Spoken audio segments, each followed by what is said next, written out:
Until now, coffee industry has been very, very market driven. So the market decides to buy from one farmer versus the other based on solely quality, for instance, or things that they think will sell for a better price, rather than thinking about like the whole sustainable development of a community. When we went to Costa Rica, our goal was that we were going to help them build micro businesses that are typical. But what happened is when we actually got there, we noticed that almost everyone was producing coffee. It was kind of part of their livelihood.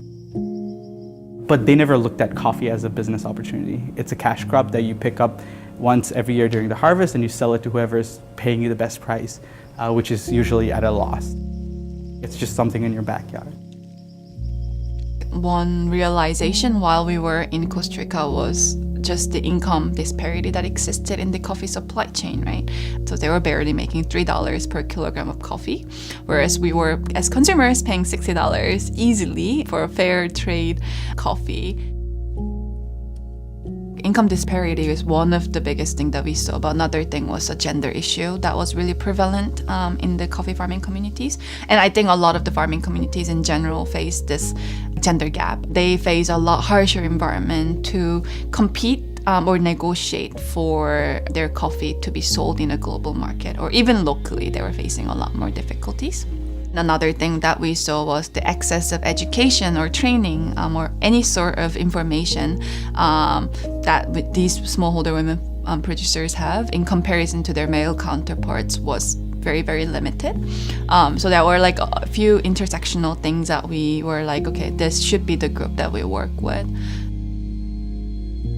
Now Bean Voyage, it's a non-profit social enterprise that has two key elements. So first we do a training program where farmers learn how to take a coffee fruit and turn it into a final bag of coffee. And so everything involved in that process, from depulping the coffee, washing it, drying it, roasting it, packaging it, and even branding, we basically provide them with that training so that they learn how to do everything themselves. The second side is kind of going back to the core of where we started, is market access.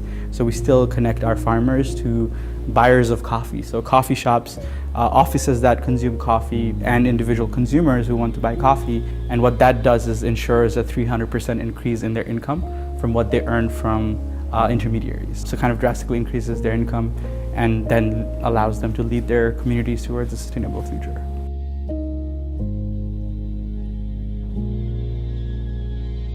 We are trying to do things differently. We are trying to say these are the needs of the community and this is like what they need in order to sustain their life based on coffee.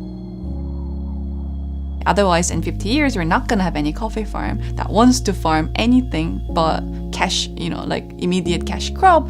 That pays a lot better than coffee, because coffee has been proven multiple times that it's more of like a loss-making than a profit-making business. So what can we do kind of like to address that? And we need the market's help.